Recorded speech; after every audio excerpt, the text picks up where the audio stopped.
He disappointeth the devices of the crafty, so that their hands cannot perform their enterprise. There is an economic plan for the New World Order, and that is called the New World Economic Order. There's a group that get together internationally, and they sort of play God with our money. You think that's part of what George Bush said was the One World Order?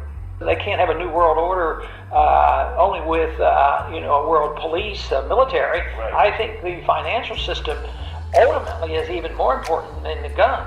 What underpins a world order is always the financial system. I was very privileged. My father was an advisor to Nixon when they came off the gold standard in '71, and so I was brought up with a kind of inside view of how very important the financial structure is to absolutely everything else. And what we're seeing in the world today, I think, is we are on the brink of a dramatic change where we are about to, and I'll say this boldly, we're about to abandon the traditional system of money and accounting and introduce a new one. And the new one, the new accounting, is what we call blockchain. It means digital. This new money will be sovereign in nature. Most people think that digital money is crypto and private, but what I see are superpowers introducing digital currency. The Chinese were the first. The US is on the brink, I think, of moving in the same direction. The Europeans have committed to that as well. Now there will be further consolidation of smaller banks into the larger ones, making it all that much easier to roll out a central bank digital currency and social credit score for us all. Again, you want to control someone, control their money, and that's ultimately the end goal.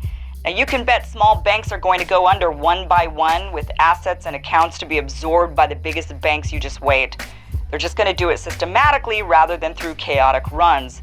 The goal is to consolidate all the banks into the hands of a few, making it much easier to enforce ESG scores and create a central bank digital currency.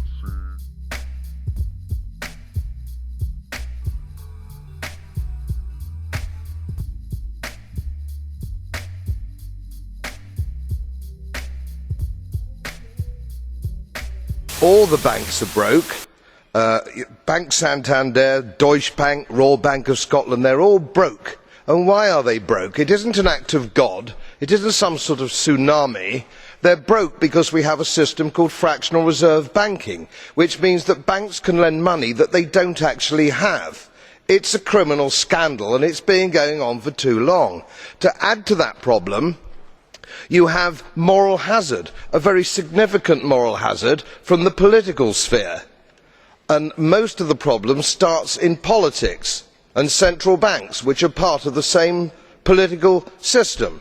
We have counterfeiting, sometimes called quantitative easing, but counterfeiting by any other name. The artificial printing of money, which if any ordinary person did, they'd go to prison for a very long time. And yet governments and central banks do it all the time. Central banks repress the amount of interest that rates are, so we don't have the real cost of money. And yet we blame the real retail banks for manipulating LIBOR. The sheer effrontery of this is quite astonishing. It's central banks that manipulate interest rates, Commissioner. I think it's quite likely that the CBDC will arrive, and it will also be the subject of the currency reset at the same time. At some point, the world is going to go into a crisis, or a country is going to go into a crisis. It might be the UK, it might be Italy, it might even be the United States, but something is going to happen. Things are very, very taut in the financial world at the moment. When that happens, I think they will close the banks. You'll wake up on a Sunday afternoon or Sunday morning and hear the news that they've shut the banks, not going to open on Monday. And then by Monday evening or Tuesday, you'll get the announcement that we're having a new currency, the CBDC, and don't worry, it'll be 1-to-1 against the old currency.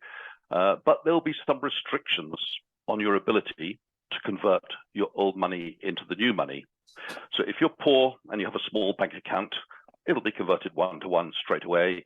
And you'll probably even find that you get a free gift from the government to kickstart the system. Maybe £3,000 or £5,000 will be given to every citizen gratuitously to kickstart the system in the new CBDC. But if you have 100,000 or 1 million in the bank, you're going to be told yes, it's one-to-one, but you're going to have to wait to convert it to the new currency. Now, wait means never. We all know that, but they won't tell you that. They'll say it's a temporary suspension because we're in the middle of a crisis. The people are rioting in the streets and we need to calm the system. So here's some free money, everybody. Go and enjoy yourselves. So the central banks aim at this Orwellian dystopia of total control, and the central bank digital currency will enable them to monitor all your transactions and switch you off and switch your power to purchase anything off. And also, you'll be very selective. Maybe you'll be allowed to buy this, but not that. Oh, this is too far from your home. You can't buy there. Anything is possible with this digital control tool. Of course, there's a big hurdle now because they never tell you how's that actually going to work in practice. The intermediate step is to have it on your mobile phone, but really the goal is to have it implanted under your skin.